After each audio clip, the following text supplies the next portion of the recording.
Yoshimitsu in Tekken 8 is a problem. He's carried as hell, he's dominating everybody online, offline events are filled with Yoshimitsu mirror matches, and it's just getting tired. I'm being facetious, of course, but despite the divisiveness going on online, I think there's an interesting conversation to be had here because there's really a lot of factors going on here as to why Yoshimitsu is always placed in the top 3, yet his stats and his placements and all these other things don't really account for that. So I want to discuss it a little bit more directly in conjunction with the video I did previously, which was a little bit more broad in discussing Yoshimitsu as a character. The state of Yoshimitsu has not changed, but I've been thinking a lot about how we assess the character. Characters are placed into tiers primarily based on their known capabilities and are ordered based off their relative strengths of their tool sets, combos, and any other unique characteristics. So when you rate Yoshimitsu in this way, he's straight up busted. You know, he's able to stop people in their tracks with flash, he's able to evade people's attacks with spins, and he's able to land huge amounts of damage and capitalize based off those opportunities.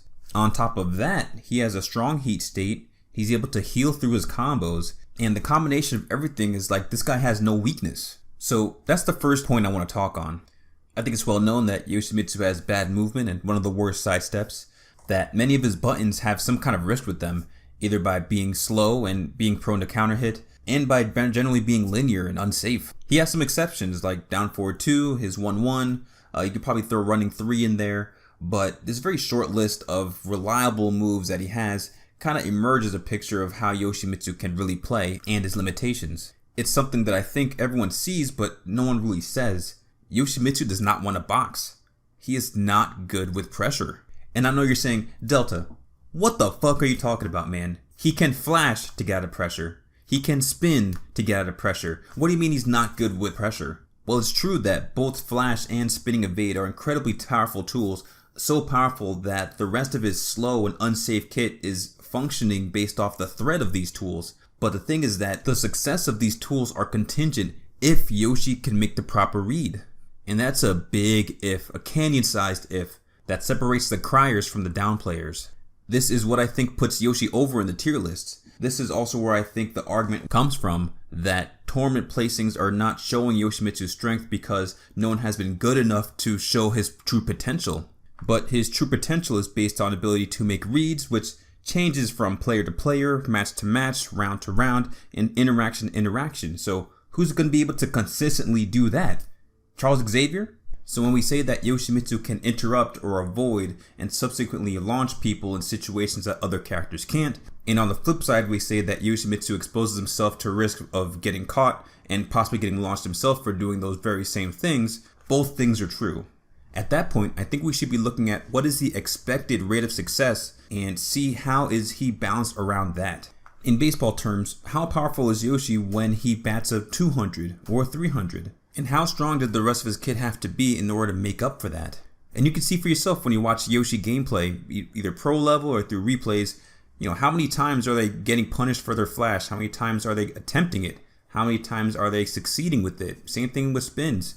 How many times are they spinning out the way and nothing happens? How many times do they get caught coming out of it versus how many times are they actually able to get a punish? So while we watch and keep that in the back of our minds, let's talk a bit about the rest of his kit generally. Just from different message boards and videos that I've seen, that there still seems to be an impression that Yoshimitsu has everything now in Tekken 8, that he's now a well-rounded character with the tools he's been given in this game. And that's simply not the case. Obviously, he doesn't have, say, a full grab game. He doesn't have that many safe strings. He doesn't have that many fast strings that can really apply pressure to the opponent. No true mid-low mix-up strings. And that's fine, because Yoshimitsu has other strengths like his Okizeme, his very stance options, and defensive capabilities that kind of make up for these kinds of things. So it's fine that he retains some kind of identity, but I'm just objecting to the, notion that he has all the tools or that he's a rushdown character now in Tekken 8. Because in neutral, what do you get? He gets a standing 2-2 string, which is nice. A nice 11 frame punish that gets him into no sword stance or Kensho stance. He has his standing 3, his standing 3-1, and his standing 3-2-1 plus 2. Has a 15 frames, so not exactly fast, and both of those string extensions have risks to them. So it's pretty much in line with the other strings that he has, right? More unsafe or duckable extensions, and another string that the opponent can simply just stand block if they wanted to. His new Dragonfly Forward 1+2 and his Indian Sit 3+4 are great for making the opponent respect the stances. Dragonfly Forward 1+2 is also great for building chip damage against standing opponent, and so does Forward 1 out of Kincho stance. So these are legitimately great tools for Yoshi to have, but they don't really change the way he plays. I think his Wild Running 3 offers a slight change at least because he has a safe way to get in, and it also transitions into his Dragonfly stance, which means that they need to respect the Dragonfly stance because of that Forward 1+2 that he got. He's had his 3-4 for that same purpose, even transitioned to Dragonfly, but it's Wild Running 3's frames on block that gives it that extra viability, even if it's still linear. And you can watch matches and see for yourself. You know, the only time Yoshi gets to really press a lot of buttons is when he's in plus or the opponent's giving him a lot of respect, and he's given that respect because of flash and spins. So I guess a more refined argument would be, does his new additions in Tekken 8 necessitate the existence or the power of flash and spin still? And to that, I'd say the answer is still yes. By inspection, the properties of his buttons make him weak to pressure and weak at applying pressure otherwise. When I see tournament player and competitive play for Yoshimitsu, the amount of interactions that he has to win is about the same as the other ones that he has to go against. And with the online popularity and win rate data for Yoshimitsu saying that he is a more popular character that's having a little bit lower win rate when compared to the rest of the cast, seems to me that he's generally in a healthy spot. Much healthier than he was in Tekken 7, where he was both very unpopular, but still somehow the lowest win rate character in the roster. However, while having that kind of objective data is nice, it's still an imperfect and broad view of the character. And when we drill down a bit deeper, I think there are specific moves and interactions that should be nerfed or at least changed in service of the character's design. So let's talk about those. Starting with some of the more controversial ones is Yoshi's Flash. It's 6 frames in one sword stance, 8 frames in no sword stance, and in no sword stance and in heat it is a launcher. It can be used as a punisher in certain situations and moves, especially if Yoshi's against the wall and there's no more pushback. But most of the time it's used to interrupt pressure, kind of like a very strong dick jab. But Yoshi does not have a standing dick jab in one sword stance. He only has in no sword stance or while he's crouching. But you wouldn't really want to set up a dick jab, but you would set up Flash because it's powerful and can lead to lots of damage. So the most important thing is to know when Yoshi wants to flash, right? So he's usually not going to flash from certain ranges. He has to be very close, and it's usually going to be off a set timing too, right? Like, so you're not going to do a running attack into Yoshi's flash pulls at time. So it's usually after some situation when Yoshi's say -4 to -7, 8 frames, or if he's trying to do a delayed flash or something like that, to make the opponent second guess taking their plus frames. And the opposite is true. When the opponent knows when Yoshi has the ability to flash and chooses not to press his advantage, then it becomes very difficult for the Yoshi player to trust that his flash is going to work because he can get punished for it. When Tekken 8 first came out and we saw that one sword stance flash no longer launched, I think we were all pretty bummed about the nerf, but honestly after playing it for a while, I think it's pretty appropriate, especially now that we can get a launch still just with resources, and I obviously don't think that we really need a lot of changes for flash. And this goes for both his one sword stance and no sword stance versions. I think it's a very interesting aspect of his design to have this two-way read in certain situations, and that the less you use flash and the less you are reliant on flash, the stronger flash becomes. To me, the strength of flash justifies the slowness and unsafeness of the rest of his kit, and making major changes to flash would then necessitate making changes to other parts of his kit to compensate, and at that point we're looking at a change of the character direction and identity. I feel pretty similarly about his backspins or his spinning evades, and what it does, it moves sideways and backwards in kind of like this arc fashion. It costs 4 health per spin, 8 health per spin now as a version 1.8, and I consider it somewhere kind of in between Raven's parry and Jin's parry, maybe like the best of both worlds, where in Raven's parry with the well-timed button press you're able to completely disengage with distance, and with Jin's parry, depending on the move that you parry, your effects are different, right? With certain moves, if you use Jin's parry, you just get frame advantage, but with bigger moves than you parry, you can get a hop kick or you get a launch. So with spinning evade, you're able to punish moves depending on that frame advantage that you're able to evade with. But since it's not a parry, it's a move, you can do it at any time and the effect is still there. And the part of the balance of that move is taking away Yoshi's health. And I think that's the purpose of the move. The purpose is for it to evade. He's been evading since Tekken 2, since literally before sidesteps were in the game, he was using spinning evade to avoid moves. And because of his ability to do this at any time. It's harder to do a hard read like Flash.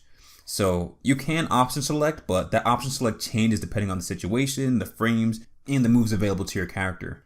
The safest option select you can do when you expect Yoshi to do spins is to take a pause. Because he moves away, he takes some health, and now that he doesn't have that cancel anymore that he had in previous games, he's a bit more exposed and you have more options with the frame advantage that you gain. Similarly to Flash, Yoshi has to be pretty selective when he wants to backspin, just because he loses health every time he does it.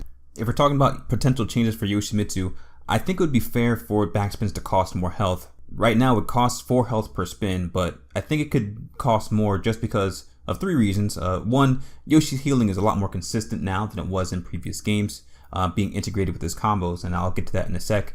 The other is that the potential damage that he's avoiding is higher than before. In Tekken 8, people can convert damage a lot more easily, especially with heat, heat bursts, smashes, all that stuff. And the damage he's avoiding is a little bit higher, so the average of the guaranteed penalties taken by using the move should be higher as well. And similarly, the potential damage that he can do once he does a successful spin when causing a great whiff on the opponent is also higher. So yeah, if they decided to increase the self damage on spins, I'd be like, yeah, fair enough. When it comes to Yoshimitsu's self-healing, I think this is actually the biggest change to his core identity in terms of his gameplay. Because previously he healed through his stances, right? He wanted to do a meditation stance, wanted to do an Indian sit stance, and what you want to do is a very defensive play style so that you can walk into Yoshi and have him trap you with some kind of move or do a whiff punish. And that is still there, but since it only accounts for the recoverable health, it seems very clear that the Tekken team wants you to do the other way of getting health, which is getting health through his combos and certain moves. In Tekken 8 and with recoverable health, everyone has the ability to gain health through their combos and through attacking. So Yoshimitsu also does that, but just does that a lot better with his sword moves. But with Yoshimitsu, his special moves also recover some non-recoverable health, the yellow health. The yellow health that he gets back through his healing moves isn't that crazy in my opinion, but the gray health that he gets back when he has gray health through the use of his healing moves is actually pretty significant. And I can understand the questioning of what makes his healing move so special when he's doing literally the same thing as anybody else, gaining health through attacking and combos, and especially now that he's doing similar amounts of damage. So if it was decided to scale back a bit the gray health recovery he gets from his heat moves, his no sword stance heat moves, I wouldn't have any problem with it. I prefer if they put more power back into those stance moves for recovering the yellow health, but I understand prioritizing those is kind of against the philosophy of the game and really discouraging those defensive playstyles and turtling playstyles. And that's why I think this was the biggest change to Yoshi's gameplay identity. So those no sword stance moves, those heat moves are very powerful, but one especially stands out, and that's going to be, of course, his 1-1 string, his no sword stance 1-1 string. I feel like this move is kind of overloaded, especially from a jab string. I think it could wall break, it could balcony break, it could floor break just on hit when someone's crouching on that second hit. And then in counter hit from the second hit, you can get a full launch. So it's not like you get a counter hit from the jab, you're going to get launched, but still it makes it very difficult to challenge Yoshi off a jab, which is uncharacteristically strong for Yoshi given that it's safe on block as well. On other people, maybe it would be just strong, but on Yoshi, who's kind of has a hard time against that pressure, like I was saying, this is just an immensely great tool for having people respect his jab. What's a limiting factor for it, I suppose, is that it starts off with a high, so people can always just duck in your face if they think you're going to jab and do some kind of counteraction for it, especially since Yoshi's strong mids are either not fast or unsafe, but usually both. So, leading with the jab all the time is not something that Yoshi, I don't think, really can do very effectively without a lot of great movement. And the second is that it really only happens in heat and in no sword stance. So in no sword stance, once you do the 1-1 string, whether you get it on hit or on block, your sword's coming back and you need to go back into no sword stance in order for this thing to even activate. And then in heat, you can spam it, but then it costs heat meter. So there's a finite amount of times you can do this anyway. So for all the properties given for the second hit of this move being mid, safe, wall break, floor break, counter hit launch, health regen, changing to -10 on block would be fair, but I really don't want that to happen. Yoshi already has such a few amount of safe strings that I'd rather have the counter hit effect reduced than to just make this one unsafe as well. So I'm looking at my notes and I was going to talk about his unblockable sword sweep, but I don't really think it's an argument worth addressing. 26 frames, if you're expected to react against throws, then you can definitely train yourself to react against sword sweep. And just like throws, if you're caught sleeping, you can definitely still get hit by it. Doesn't matter what level you play at.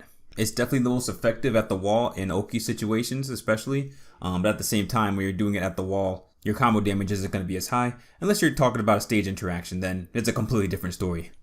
I will say, personally speaking, I'm not a big fan of the forward 1+2 sword sweep vortex at the wall.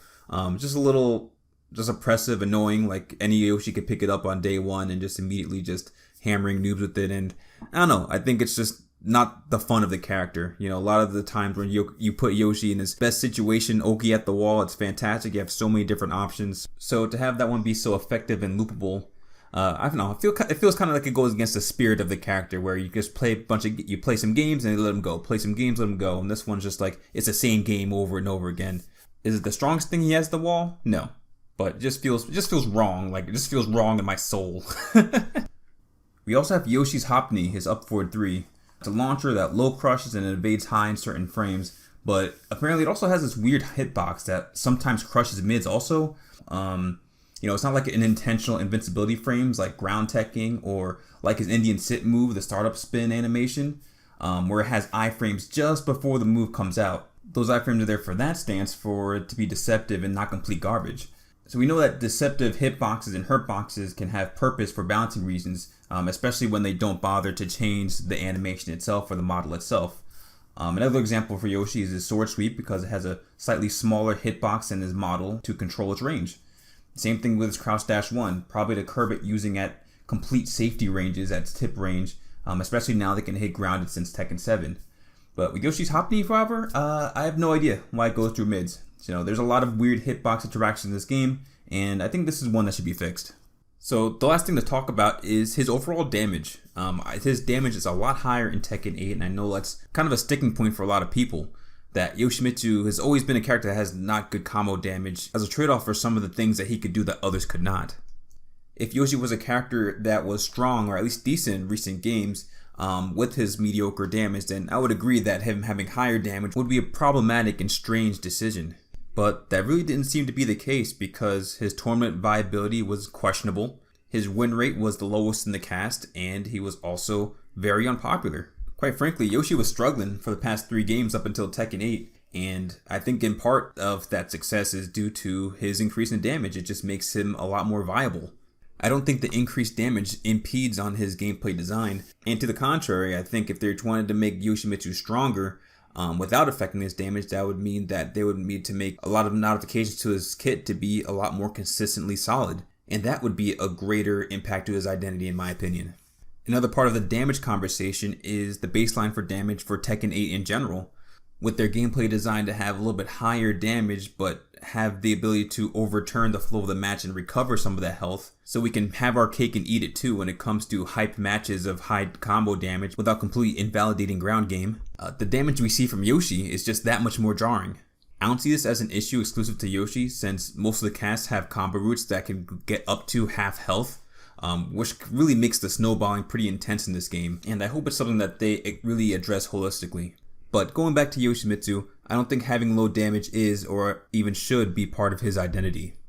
Okay man, so you've been downplaying Yoshimitsu for almost 20 minutes now. What is the problem with Yoshi? Why is everyone up in arms about this character? Why is he so controversial in Tekken Discourse? The way that I see it, Yoshimitsu currently in Tekken 8 embodies a trifecta of a character that people are going to hate. He is strong, he is popular, and for a lot of people, he is annoying. You guys are playing in neutral, you fight and you earn your plus frames, and you're about to run your offense, and bam, flash hits you. Eat this damage. Okay, I play a little bit more careful. I've improved as a player, and now I make sure I don't whiff any of my attacks and make sure I do my offense on the optimal ranges, and then, nope, spin to win, get fucked. Yoshimitsu is a very mentally demanding character, and that can be frustrating for people that don't want to play in that way, and Tekken 8 can be just a frustrating game in general. So when people say Yoshimitsu is a problem, this character is a problem, this move is a problem, it is a reaction to that frustration. And that reaction is multiplied, or rather it resonates with a lot of people because of the new popularity of Yoshimitsu in Tekken 8. Even at their current power levels, if say Bears or Zafina or Shaheen, like I don't like Shaheen slides personally, if these characters were just as popular as Yoshimitsu is now, I'd wager we'd be seeing this similar kind of reaction for them as well. So how is Yoshimitsu so popular in Tekken 8?